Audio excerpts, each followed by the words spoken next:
With the sad news last week that great white frontman Jack Russell passed away at the age of 63, I've had several people suggest doing a story on the band, since I've actually never talked about them before on my channel.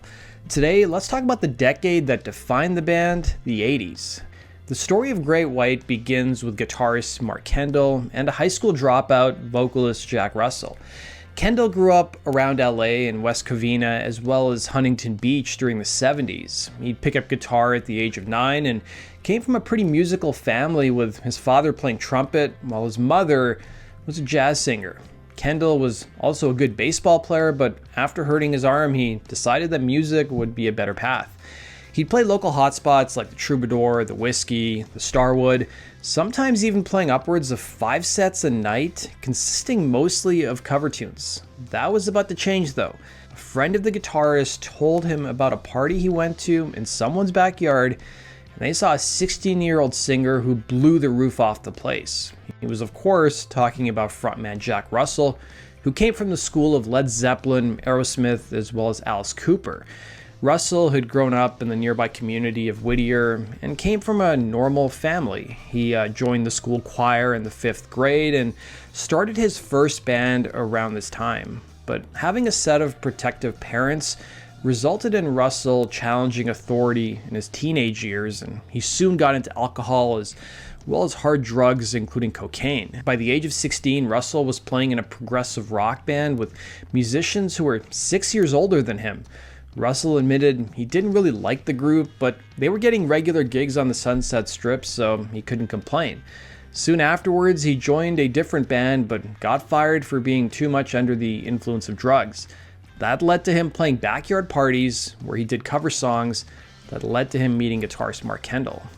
It was by 1977 he was now in a band with Kendall, going through a few different monikers, including Livewire as well as Highway. They enlisted several other musicians, including drummer Tony Richards and a bassist named Randy Knapp. They were only together for a few weeks before trouble hit the group.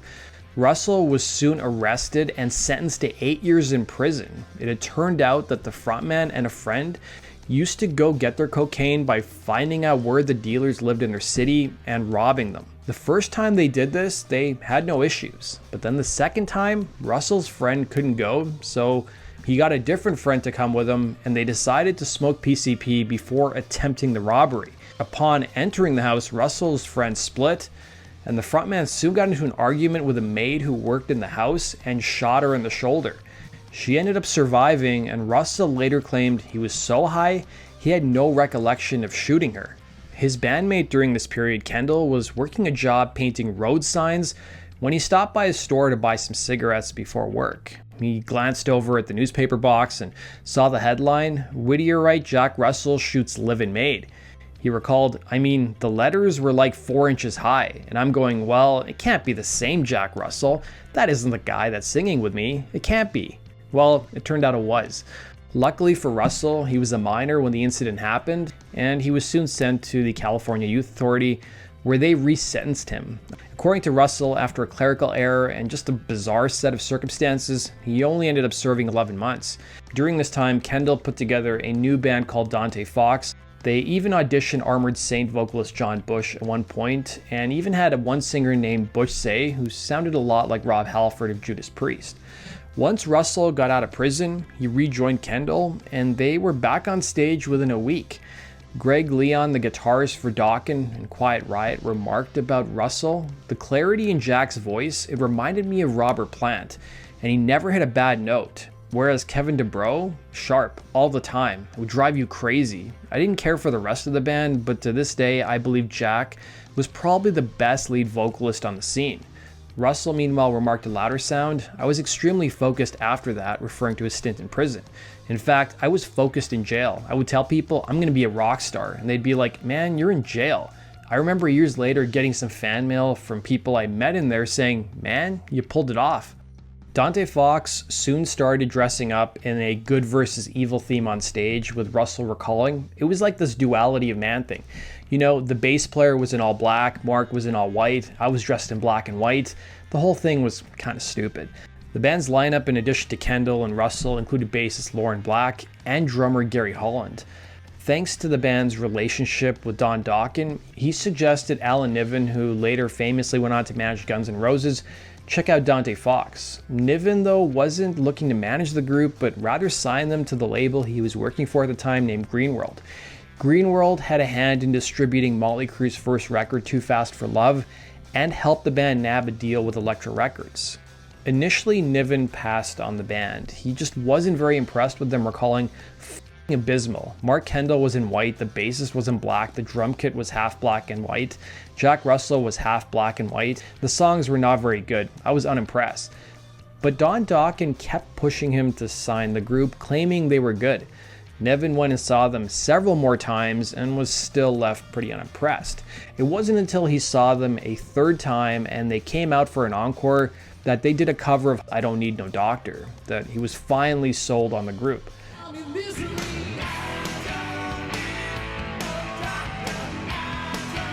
So it's kind of funny, a cover convinced him to sign the band. Niven recalled, Kendall just took the f***ing roof off and Jack had a voice, so I realized it was just the material that was an issue.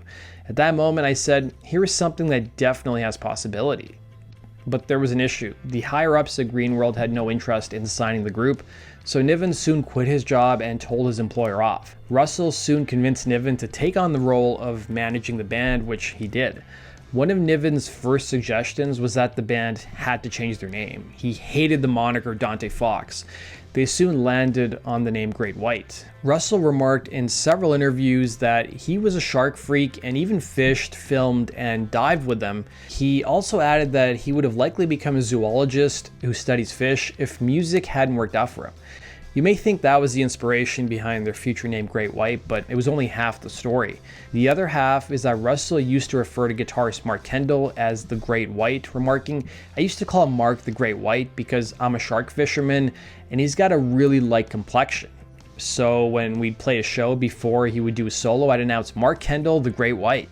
Attention soon turned to nabbing a major recording contract. Great White soon cut an EP with Don Dokken and producer Michael Wagener for about $5,000. The problem was that rock stations in LA like KMET and KLOS didn't play independent records as part of their regular rotation. But Niven decided to talk with the folks at both stations who agreed to give the EP some spins, and it ended up taking off, selling an impressive 20,000 copies. Kendall recalled, I've never heard a band with a song in rotation, not Ratt, not Dokken, none of them. It was something that was unheard of. But Alan was able to do it, and that really got a buzz happening. Everybody was going, what the heck's going on here? Great White's on the radio? Record labels soon took notice, and the band had 8 labels offering them deals, with them eventually signing with EMI. Great White released their debut LP, which was self-titled, in 1984. But it proved to be a commercial disappointment, with Russell telling the LA Times, it wasn't a great album. We were trying to write heavy metal anthems back then. We were much more metal than we are now.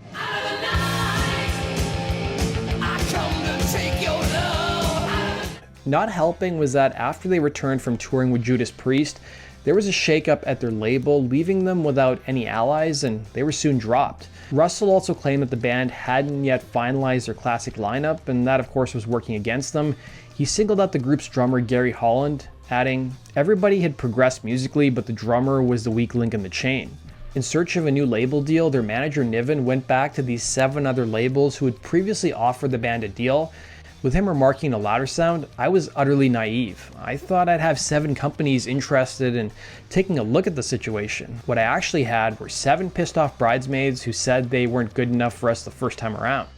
The group brought in drummer Audie Despro, which according to Russell made the band sound tighter. They also added keyboardist and one of the band's assistant engineers on their debut LP, Michael Lardy, giving the group a more pop element. It also made them more commercially viable. Without a label deal, Great White soon focused on playing clubs for the next 2 years, refining their sound and becoming more blues-influenced at the insistence of their manager, who thought blues-based rock was much more timeless, and their manager Alan Niven even got involved in helping co-write some of their songs. Kendall even admitted that Russell wasn't yet refined in the department of lyric writing yet. The group independently released their second LP, Shot in the Dark, in 1986. Their cover of the Angels song, Face the Day, quickly became one of the top played tracks on Los Angeles radio, getting the attention of Capitol Records, who coincidentally enough was the parent company of EMI in the States.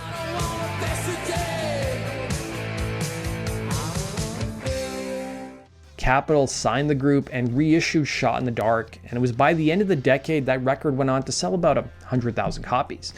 The band underwent another lineup change ahead of releasing their 1987 release One Spittin', firing bassist Lauren Black and enlisting Tony Montana, who had previously played with the group.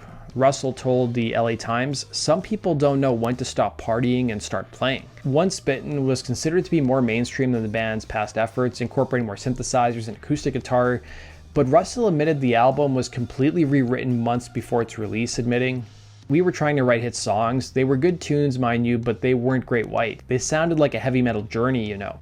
One Spittin' proved to be Great White's commercial breakout album, going platinum in just 10 months, thanks to songs like Rock Me, which became a huge hit 3 months after the record's release. The song, which clocks in at over 7 minutes on the album, was shortened to almost half that length for radio, with the single peaking at number 9 on the mainstream rock tracks chart and number 60 on the Hot 100 chart.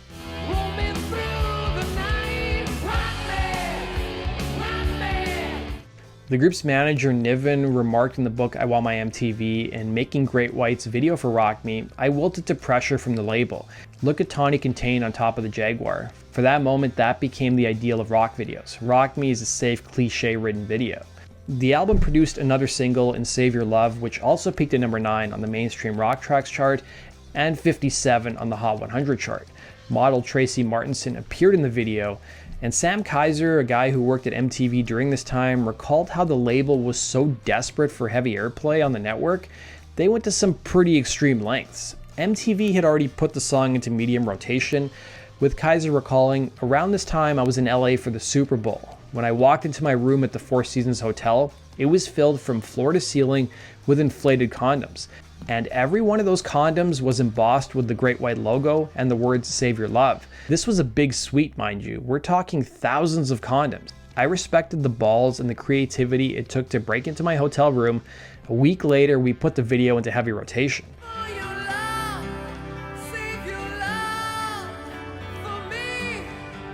They also had another hit with the fan favorite Lady Red Light, which peaked at number 47 on the mainstream rock tracks chart. The group returned in 1989 with an even more successful album, Twice Shy. When the band was considering calling their 4th album Twice Shy, the group's manager Niven suggested they also cover the 1975 Ian Hunter tune, One Spittin' Twice Shy.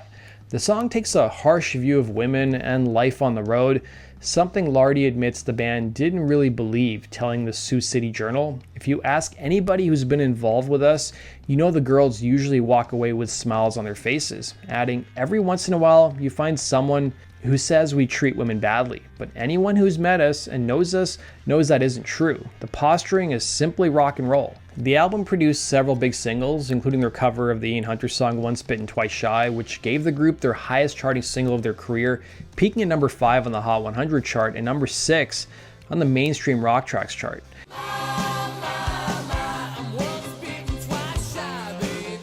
You also had the Angels song, which peaked at number 30 on the Hot 100 chart, and the song House of Broken Love, which was written about being alone, which peaked at number 83 on the Hot 100 chart and number 7 on the mainstream rock tracks chart.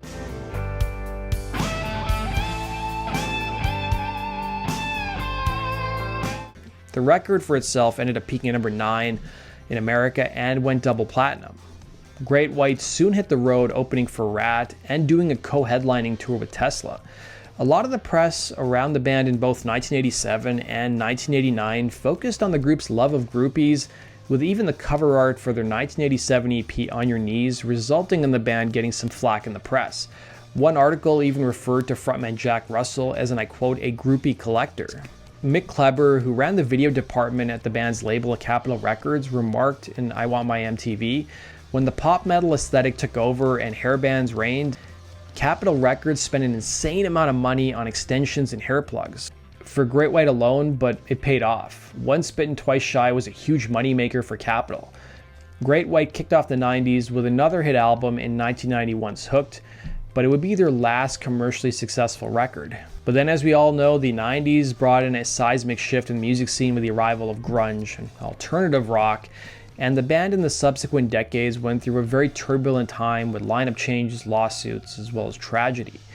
That does it for today's video, guys. Thanks for watching, and we'll see you again in Rock and Roll True Stories. Take care.